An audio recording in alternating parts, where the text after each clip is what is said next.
What's up, everybody? Justin here to do my Survivor Series 2016 review. Ended, I don't know, over 10 minutes ago. I had to send shoutouts on Twitter, so that's why I wasn't doing it right away. But I'm here now to do my review in the end of Survivor Series. That was shocking. That was damn shocking. I didn't think it'd end like that, so good end, because as I said on my reaction video to Goldberg Brock, good end, perfect end, because it was short and it was sweet. That's all I think about it. It was short and sweet, and it was a good way to end it like that, because we didn't want to see it go on for over 10 minutes. There would have probably been a lot of F-ups and a lot of botches, and Brock could have injured Goldberg, and who knows, maybe Goldberg was injured, but I'll discuss that when I get to the match. Up first, on the kickoff started at 4 p.m. I mean, I slept pretty late today, but 4 p.m., I just got on Twitter. I didn't think the kickoff was starting until 5 p.m. Kickoff started at 4 p.m. I found out on Twitter. So I turned on the network, and the kickoff was already started. So that was insane. That the kickoff had to be 2 hours long. I don't know why the kickoff had to be 2 hours long. That was too long of a kickoff. But whatever. It's their network. They can have kickoffs as long as they want, and they can make pay-per-views as long as they want also. I mean, Survivor Series did not go 4 hours. That was a good thing. But again, maybe it ended like that real early because maybe Goldberg was really injured. Anyways, trying to read my Twitter poll results for rating Survivor Series. I asked people to rate it from a number system. The numbers 2, 5, 7, 9. I don't think the show was a 10, so that's why I didn't list 10. So here we go. 21% voted it was a 2. I disagree. It was not a 2. 15% voted it was a 5. 39% voted it was a 7. 25% gave it a 9. So my guess is 23 hours left in this poll.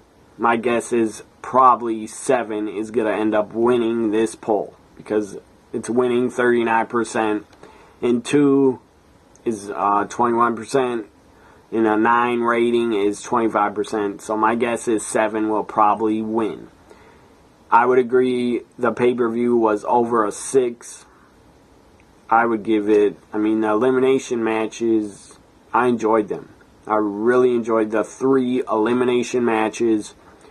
So I give my final rating, I would give it a 7.5 of my final rating. Last night I gave NXT TakeOver a 8 or a 8.5. Survivor Series gets a 7.5 because of the 3 elimination matches. I enjoyed them a lot. So now 7 has 38% of the vote, and 9 is in second place with 25%. Here we go with my review. On the pre-show, kickoff show, whatever you want to call it, it was announced we were going to have a 6-man tag. Daivari, Drew Gulak, whatever, I can't pronounce the guy's name. I can't think of his name. Drew Gulak, Tony Nese, and Daivari taking on the babyface team of Noam Dar, Rich Swann, and T.J. Perkins. 6-man tag cruiserweight action. Every time the cruiserweights wrestle, they got to change the ring mat and the ropes. I don't know why they got to do that. That's stupid. But they do it anyway. I don't know why. I think that'd be a lot of wasted time, but whatever. So that match, 6-man tag, kicked off. The kickoff, and the babyface team won. Noam Dar, Rich Swann, and T.J. Perkins win. It was a good 6-man tag, good cruiserweight match. It was action-packed. Then we had another kickoff match in hour number 2. The second kickoff was Kane being placed on the kickoff where he belongs, in my opinion. And Luke Harper. Kane against Luke Harper. I didn't like to see Luke Harper on the kickoff. The guy deserved to be on the pay-per-view. Luke Harper, one of the best big men in WWE today. I mean, him and probably Braun Strowman are the two biggest, and they're the two best, in my opinion. Kane, the guy can still go. The guy has something left in the tank, but nobody really cares anymore. Every time he wrestles, nobody cares, and a lot of fans think he should retire. Again, I'm not one to judge and tell a wrestler when to hang up the boots. That's their decision. Is Kane old? Yes, he's old. Has he been around for over 20 years? Yes, almost 20 years. Because he debuted in 97 in October. Kane has been around 19 years. Should he retire after WrestleMania 33? Probably. But again, if he doesn't, I don't care. It's not my decision. So Kane against Luke Harper. I wanted Luke Harper to win, but Kane wins. Now to the pay-per-view. The first match on the pay-per-view was kind of surprising. It was the women's elimination match. The 5-on-5 Raw versus SmackDown Live women's elimination match was up first. Team Raw, Alicia Fox, Nia Jax, Charlotte, Bayley, and Sasha Banks taking on Team SmackDown Live, Nikki Bella, Becky Lynch, Carmella, Alexa Bliss, and Naomi. Some breaking news happened before the match started. Nikki Bella's music was playing for a while, and she wasn't coming out, and I was kind of surprised. But I thought she's not coming out because they did a backstage storyline where she was probably taken out. So they go backstage. Nikki Bella's like this, holding her neck, selling her injury, saying, "Ow, someone hit me from behind." I couldn't see who it was, and then she's complaining to the doctor that her neck really hurts. So Nikki Bella was taken out of the match. She was a team captain, and for some reason she was taken out. Probably a storyline down the line probably was Eva Marie. Sadly, it was probably Eva Marie that took out Nikki Bella. And I guess Eva's going to probably feud with Nikki Bella when Nikki's attacker is revealed. It'll probably be Eva Marie. Or maybe it was someone from behind, so maybe Natalya. Maybe Natalya attacked Nikki to get her spot in the match. That could be possible. Natalya would be great if she was used on TV more as a heel. Well, she's been a heel for a while, but she'd be a great heel if she was used better and booked better. So maybe Natalya attacked Nikki to get her spot. Because she was a coach, maybe she wanted her spot so she could be the team captain. Daniel Bryan was there. He said, "What are we going to do? Natalya, I need you to go out there. You have to go out there, and we can't have 4-on-5. So then Natalya's music hits. She gets a great pop from Toronto. Could have been a louder pop. I thought it was kind of weak. So out comes Natalya to replace Nikki Bella. Some spots that happened during this match. Up first, Nia Jax was taking out everybody. She was having people run at her, and she was just splashing them and taking them out like a brick wall. We had Alexa run into Nia, get taken out. Carmella tried it. She got taken out. Naomi came in the ring. She got taken out. Then Natalya came in, and Natalya and Alexa, or one of the two, or maybe it's Natalya and Carmella. I don't remember. But Natalya and someone else from the SmackDown Live team got double clothesline taken out by Nia Jax. Double clothesline. That was a cool spot. And then we had, for the eliminations, we had Alicia Fox pin Carmella first. Carmella gets eliminated first. I was not happy about that because I'm a fan of Carmella, but somebody had to be eliminated. Oh well. So Alicia Fox pins Carmella first. She is eliminated. Then Alexa Bliss immediately comes in, and Alexa Bliss pins Alicia Fox and eliminates Alicia Fox. Then Naomi was in the ring. She didn't get to be in the ring that long. Naomi gets taken out, I think, by Nia Jax, and she's thrown out of the ring, I think. Anyway, she's outside the ring. Naomi could not get back up. Naomi is counted out, so she's gone. She's eliminated from the SmackDown Live team. Then we had Natalya up next. We had Natalya against Sasha Banks in the ring for a little bit. That was fun to watch because I don't think they ever had a one-on-one match. And then Natalya pins Sasha Banks. That was kind of surprising that Sasha was eliminated so fast. I didn't like that, but whatever. Then we had Charlotte. After Sasha was eliminated, Charlotte comes in, eliminates Natalya real fast. Then Becky comes in and is trying to fight off Nia Jax, and Becky taps out Nia Jax. Nia Jax tapped out to Becky Lynch, the SmackDown Live Women's Champion. That was good to see, and I was happy about that. Then we had Bayley come in. After Becky tapped out Nia, Bayley comes in against Becky. Bayley and Becky going at it for a little bit, not that long. And Bayley ends up pinning Becky Lynch. So Becky is eliminated. So Bayley pins Becky to win the match for the Team Raw Women's Team. Bayley and Charlotte were the sole survivors. I knew this was coming right after it. Charlotte decides to attack Bayley for some reason because she's a heel and she's jealous and angry. Bayley got the win for the team. She should have been happy for Bayley. Should have hugged it out with her, but no. Charlotte attacks Bayley, beats her down, and that pissed me off. But I'm still a fan of Charlotte. So the Queen and Bayley are the sole survivors, and they get the first victory for Raw. So then we had, that was later backstage. Anyways, up next we had the second match of the night was for the Intercontinental Championship. The Miz, the newly crowned champion, The Miz defending against Sami Zayn. This match was pretty good. I enjoyed it.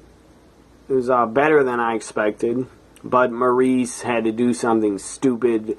Stupid finish. Maurice rings a bell. So then Zayn gets distracted, thinking the match is over. And The Miz wins because of Maurice interfering again. Maurice rings the bell.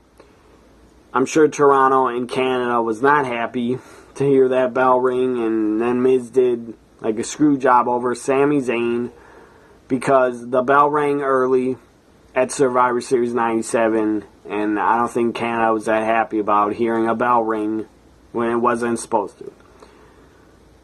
So Canadians were probably pretty pissed off with Miz Zayn finish. Again,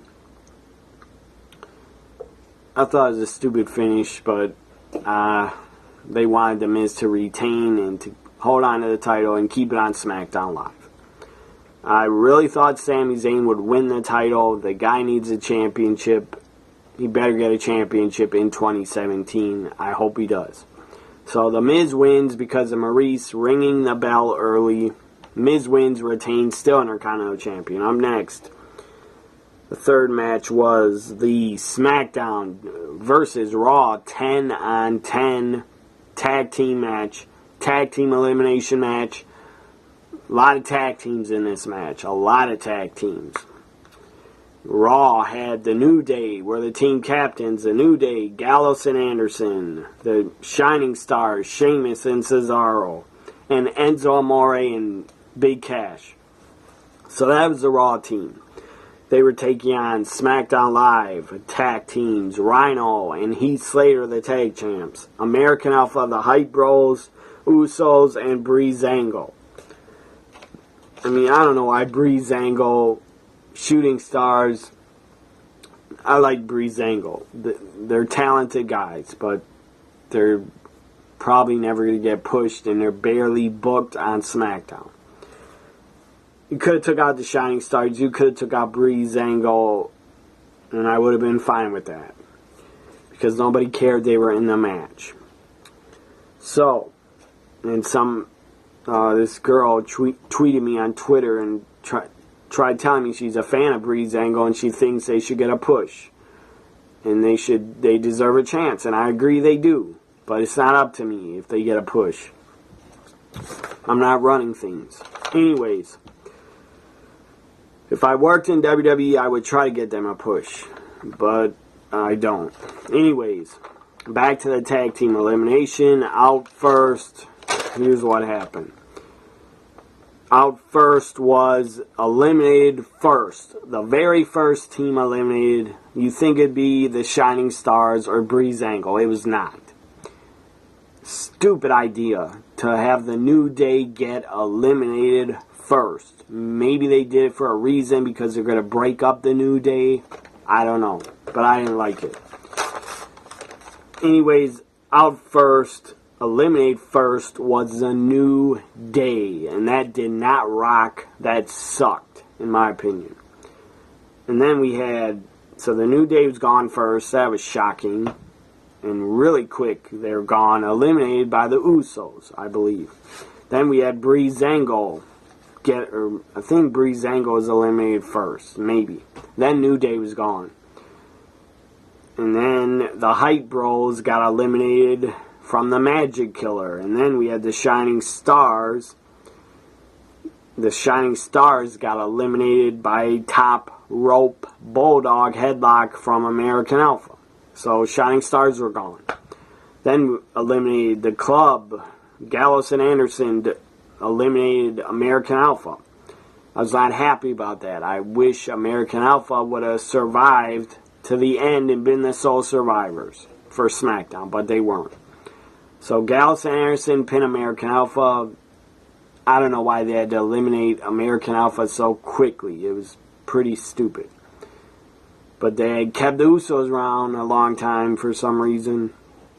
Then after the Club defeated and eliminated American Alpha, then they were gored. Rhino hit a gore and pins Luke Gallows and eliminates Gallows and Anderson. Then Enzo Amore comes in and Enzo gets the rocket launched off of Cass. And then Enzo Amore pins Rhino and Heath Slater are eliminated. Then the Usos. It's down to the Usos and Enzo and Cash. The Usos pin Enzo. I believe they pin Enzo. Anyways, the Usos eliminate Enzo and Cash. So then it was down to Cesaro and Sheamus against the Usos. And this was pretty good. They let them go at it for, 5-10 minutes. It was pretty damn good. Anyways, Cesaro and Sheamus win. And they defeat SmackDown Live tag teams. They defeat the Usos, Sheamus, and Cesaro. As weird as that sounds, they are the sole survivors. And they win it for Team Raw. Now on to the fourth match of the night. Which was, let's see here, Cruiserweight Championship was the fourth match, or the sixth match if you're counting the kickoff. Cruiserweight title on the line, Brian Kendrick defending against Kalisto. If Kalisto wins, he gets SmackDown. He gets the Cruiserweights on SmackDown Live and the Cruiserweight title on SmackDown. Brian Kendrick wins. This match was okay. I was kind of not paying attention to it. But Brian Kendrick wins, retains the Cruiserweight title, so no Cruiserweights to SmackDown. I don't know why that didn't happen. It should have. Anyways, Baron Corbin decides to interfere, screw over Kalisto because he has a fetish for midgets, for midget wrestlers. I don't know what his problem is. Baron Corbin has a fetish with Kalisto. The guy's always attacking him, always trying to go around him. Anyways, Corbin screws Kalisto. And GM Daniel Bryan backstage is pissed off. Daniel Bryan's yelling at Corbin, "Why'd you do that? We could have had the Cruiserweights on SmackDown." Corbin goes, "I don't care about those little, I forget what he called them. Piss ants." And this is probably how Vince McMahon really feels. And he had Corbin say it for him. So Corbin says to Daniel Bryan, I don't care about those little piss ants on SmackDown Live. I don't want those little piss ants around me. So that's what Vince probably really thinks of the cruiserweights. Or maybe Kevin Dunn really thinks that. I don't know. But my opinion, I don't think Vince McMahon or Kevin Dunn, that jerk off, I don't think they've ever been a fan of cruiserweights. But Kevin Dunn, the guy's an ass. He has no business speaking up and talking about anything he doesn't dislike. Or he has no business talking about anything that has to do with wrestling or WWE. The guy's a nobody, in my opinion. Yes, he's a director. I don't care. The guy should have no influence, but he probably does have a lot of influence with Vince. Maybe Vince likes some of the cruiserweight talent, but I doubt it, because probably Triple H is the one that came up with the Cruiserweight Classic. Maybe some other people came up with it. Regal could have.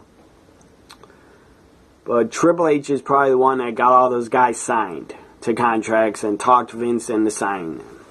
Because they need more wrestlers for content on the network. And for 205 Live, they need a lot of cruiserweights. So, that's just my opinion. I don't think Vince McMahon is a fan of cruiserweights, and he probably looks at them like little piss ants. So he had Baron Corbin say it. So Kalisto loses for SmackDown Live. That was a huge fail of part of the show. It was a big time fail. It was a big letdown. So here we go. Up next was the Raw. Team Raw versus Team SmackDown 5-on-5 elimination match. Team Raw was Kevin Owens, Chris Jericho, Seth Rollins, Roman Reigns, and Braun Strowman taking on Team SmackDown Live, AJ Styles, Shane McMahon, Dean Ambrose, Bray Wyatt, and Randy Orton. This match was damn entertaining.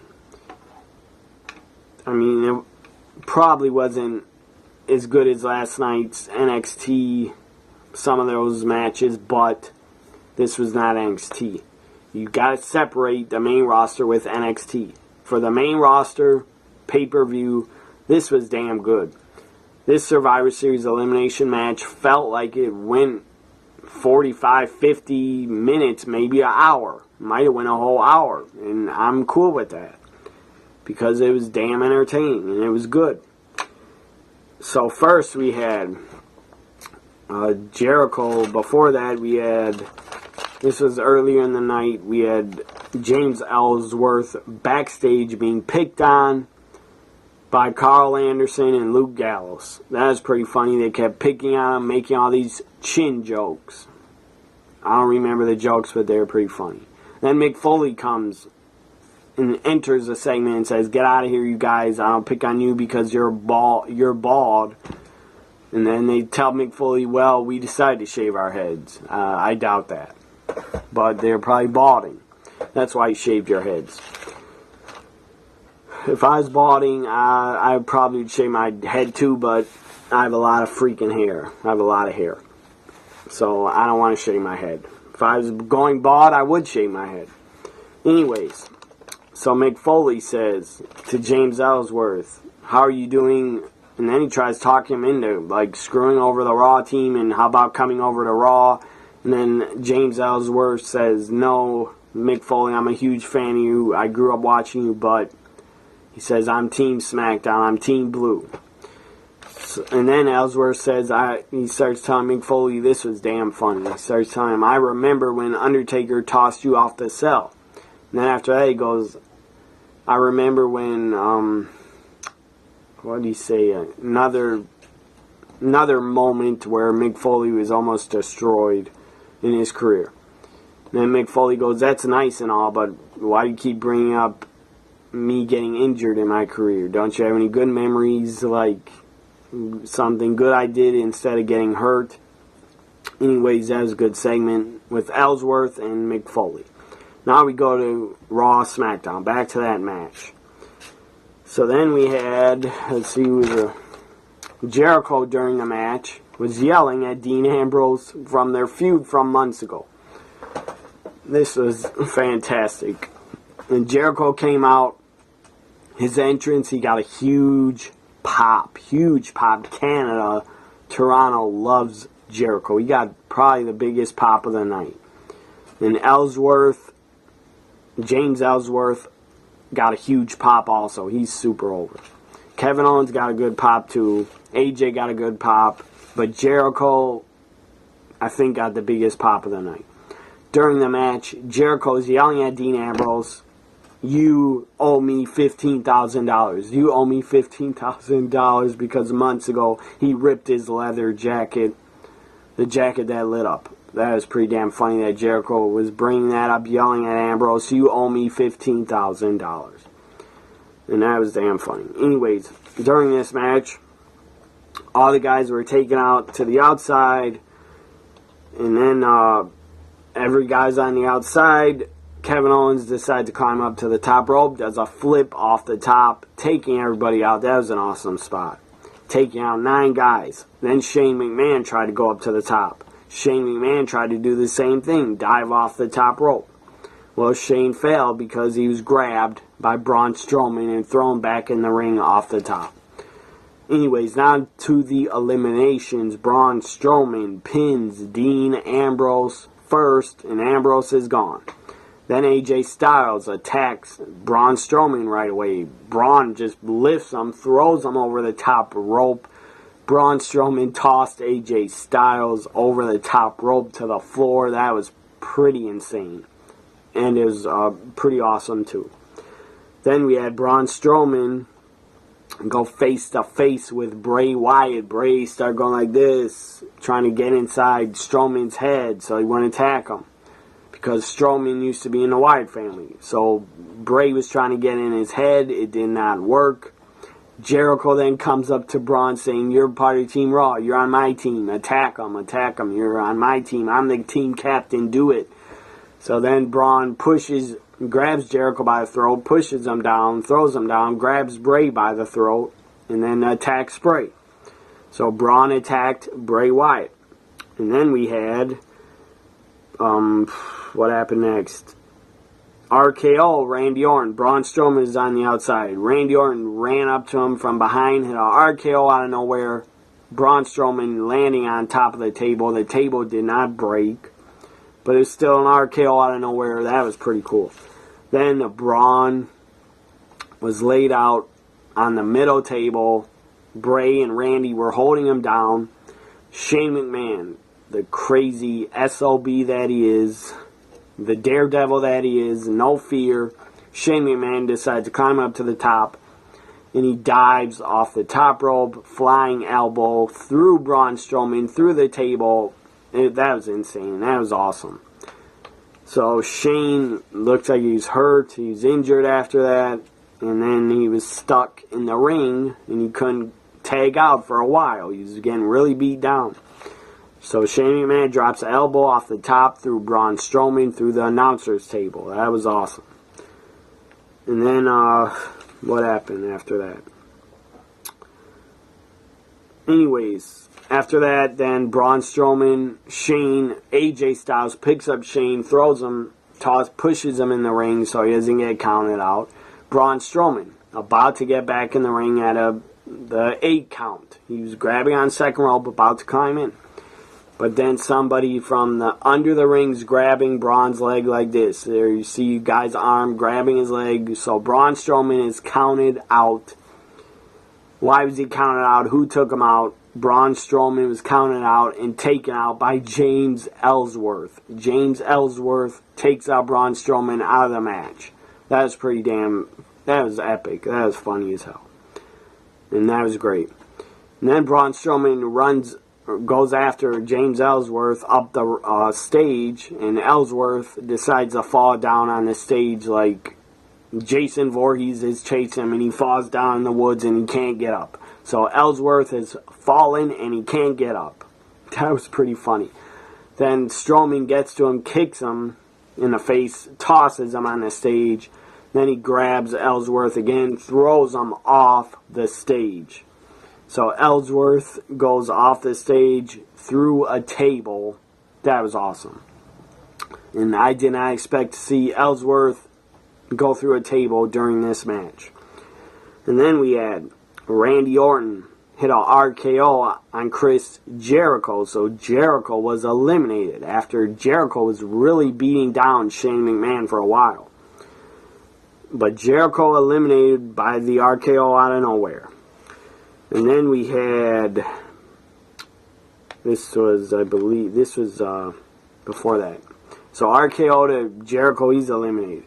Shane McMahon, AJ Styles, Randy Orton, and Shane McMahon are left. So it's 4-on-2.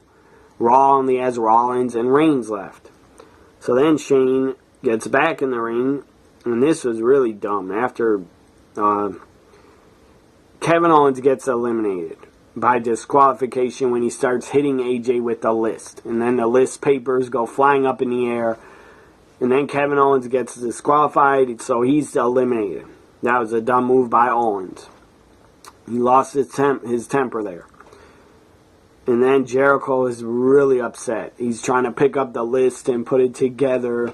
And one of the announcers, I think is JBL or maybe Corey Graves, one of them said, Jericho has to get the list back up. That's his life's work.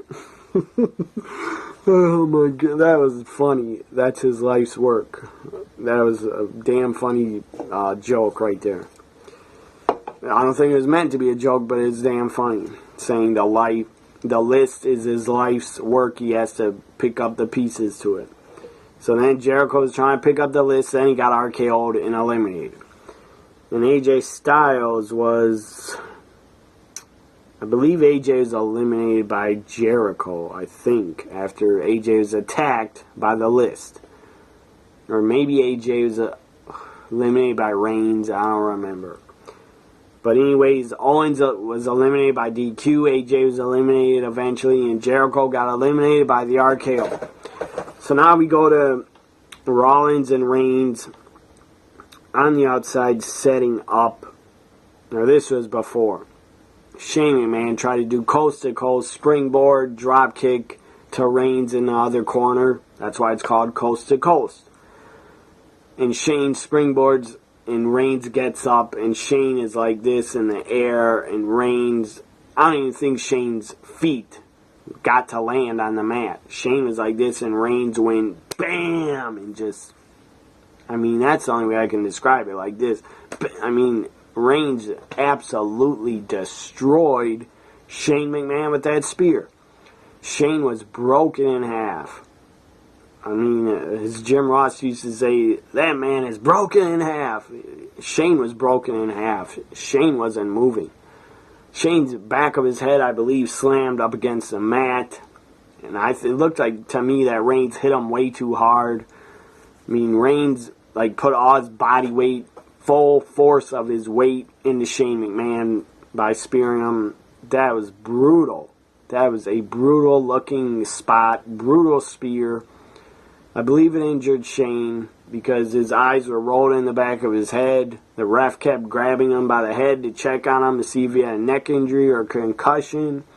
His head smacked the back of the mat. That was not good. Shane McMahon could have whiplash. He could have a concussion. He could have even broke his neck, but I don't think he did. But Shane looked really out of it. The lights were on, but nobody was home. Shane McMahon was really out of it. At least he's still breathing and he wasn't unconscious. But that spear was, I'm sure it was planned before the match, but that spear was so brutal looking. It was insane. It looked awesome, but that was scary.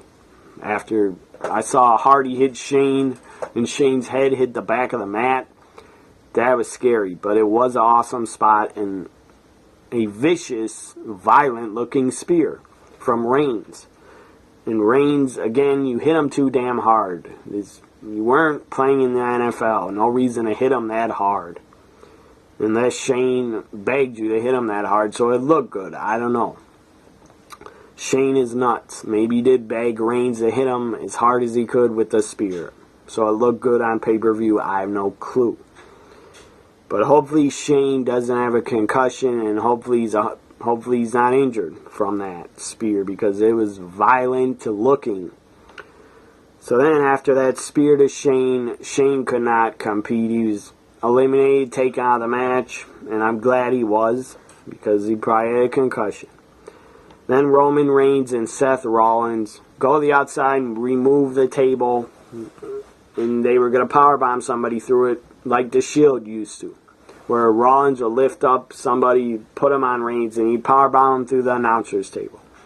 So then Dean Ambrose, Rollins, and Reigns were trying to set up the Shield powerbomb, double powerbomb. It used to be the triple powerbomb when Ambrose would help them.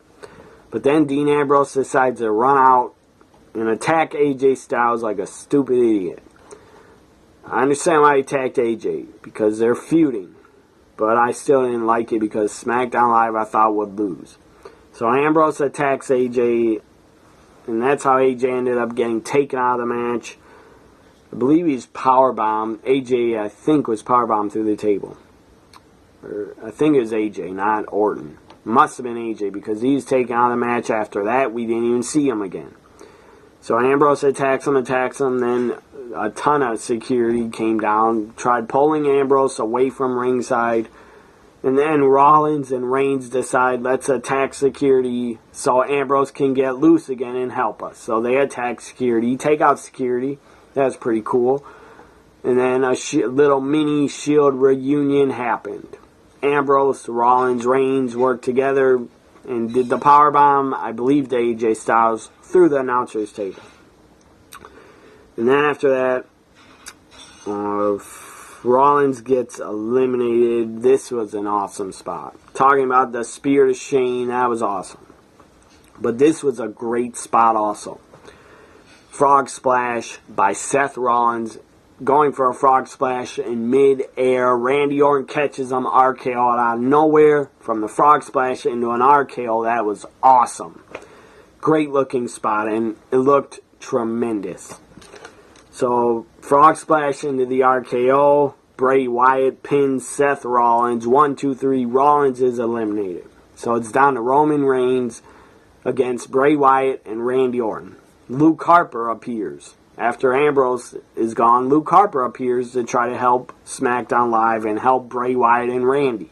That makes a lot of sense, because Luke Harper is still in the Wyatt family, and I guess Orton is now also, because Orton really saved Bray during this match. So then I was afraid Reigns was going to win and survive. I was really afraid, and I would have been really pissed off. If Reigns would have defeated Bray and Randy, that would have been ridiculous. Ridiculous. That would have been Super Roman on steroids. I'm so happy that did not happen. Bray Wyatt about to get speared or taken out, and Randy pushes Bray out of the way. Randy takes a hit for Bray Wyatt. So Randy's showing that he's loyal to Bray Wyatt. So I guess he really is in the Wyatt family. So then Bray, after Randy pushes Bray out of the way, Bray grabs Roman. Sister Abigail hit. 1, 2, 3. Bray Wyatt pins Roman Reigns. Team SmackDown Live, Randy Orton, Bray Wyatt are the sole survivors. I mean, round of applause for that match. It was awesome. I really enjoyed it. And I'm glad it went really long, because that made it even better. So, great match before Goldberg, Brock. Watch it back on the network. It's damn good. One of the best Survivor Series elimination matches. I mean, Team AJ against Team Raw. That was one of the best elimination matches I've seen in years and years and years. It might have been the best of all time. But I don't know. Dolph defeating the Authority with the help of Sting, that was pretty damn awesome also. That match was a pretty good elimination match too in 2014. So now the main event. Brock Lesnar comes out first. Brock against Goldberg, the rematch from 12 years ago. They're going to have a rematch, and it's 12 years later. That's insane, but I understand why Goldberg wanted to do it really bad so his son could see him wrestle live. Brock comes out first with Paul Heyman. Then Goldberg comes out from backstage. I mean, flings the door open after probably slamming his head into the back of the door like he always used to do. So then Goldberg comes out. The guy looks pretty damn fired up and pretty jacked, in pretty great shape. So then Goldberg comes to the ring, goes through the pyro, does his fists and his kick. Pyro goes off. Toronto is pretty hype. There were a lot of Goldberg chants. I don't know if they were piped in. I don't really care if they were. But there were a lot of Goldberg chants. I heard a lot of Goldberg chants. Maybe the fans didn't want to be disrespectful because they saw his son there.